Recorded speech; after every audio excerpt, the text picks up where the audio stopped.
posicioná-los naquele período histórico, qual era o comportamento, para entender todas as situações que foram apresentadas ao longo do Evangelho. E entender a amplitude dos ensinamentos. Exatamente. Porque se a gente traz para o momento de hoje, aquilo que para a gente é tão normal, né, banal, ou de forma assim, mas não era a realidade daquela época. Então, e daquele meio onde Jesus, judeu, vivia. E dizendo isso, não quer dizer que a gente vai se transformar em historiadores do Novo Testamento ou ter a pretensão de falar a respeito da caminhada de Jesus, mas entender o pensamento, buscar entender um pouco mais, um pouquinho, não é na totalidade, o pensamento dele, aquilo que ele está afirmando para Alexandre, para Elizabeth, para João, para todos nós, ou cada um de nós, né? Tá?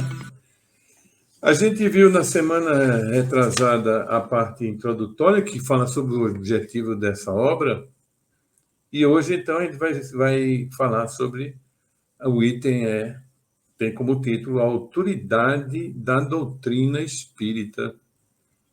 A autoridade da doutrina espírita.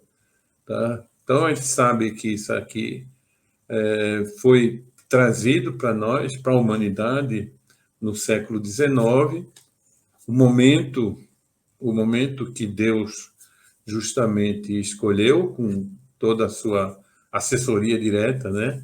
Jesus, nosso irmão maior, que veio dar início a essa obra. Tudo faz parte de todas as obras. E essa obra não é a obra final, tá? É um marco. É um marco no tempo da humanidade. Então, depois da vinda de nosso Senhor Jesus Cristo, no início no século zero, né, o primeiro século, tá, não no zero, no primeiro século, passou-se 19 séculos.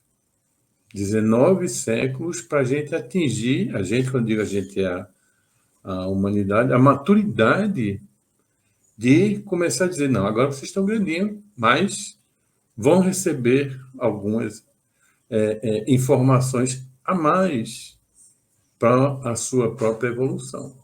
A verdade é isso. Tá? É tudo? Não. Não é tudo.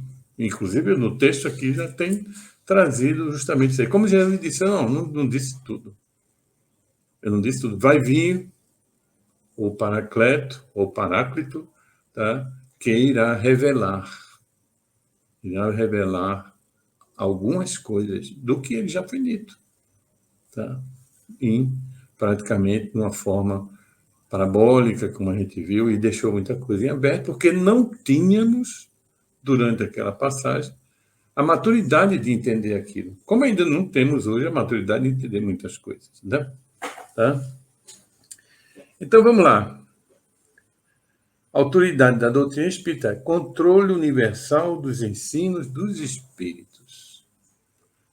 Aí eu fiquei refletindo, eu não vou ler tudo não, porque ele é relativamente extenso, tive a oportunidade de contar, tem 25 parágrafos ao todo, e eles são relativamente grandes até, tá? Então ficaria, acho que, maçante. Tá?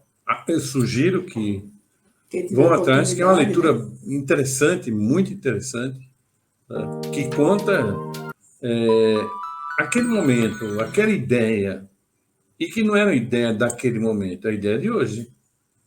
Tá? Faz parte dessa construção. Tá? Eu posso começar invocando, vou invocar logo depois,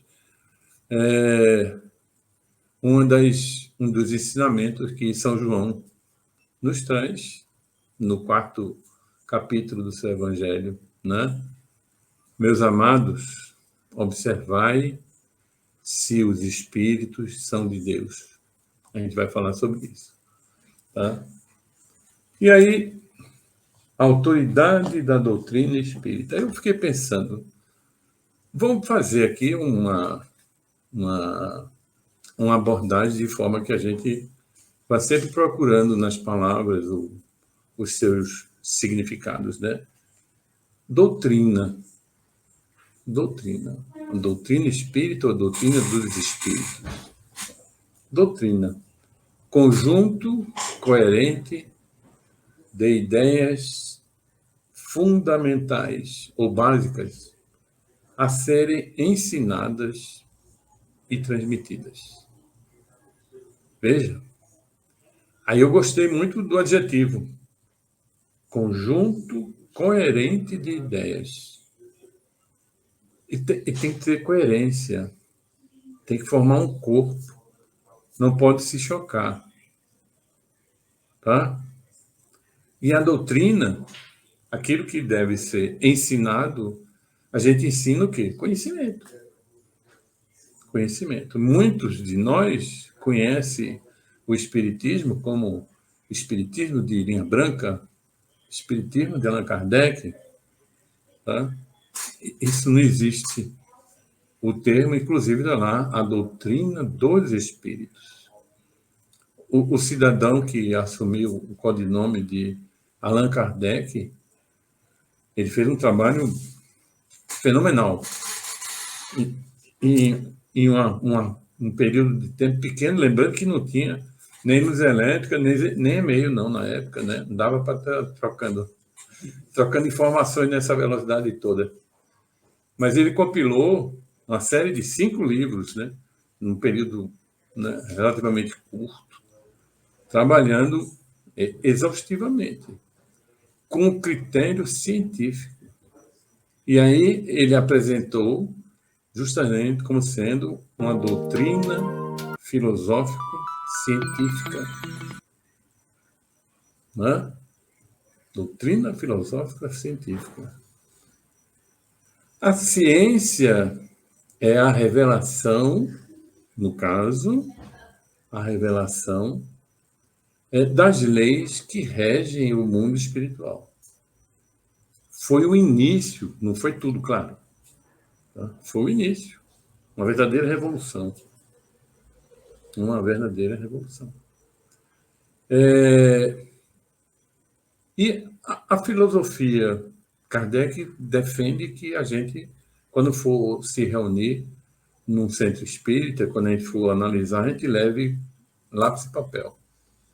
Para anotar. É uma escola. É algo para a gente refletir, utilizar a nossa razão. Tá? Então, um conjunto coerente de ideias. Aí a gente precisa conhecer a coerência dessa ideia. Tá?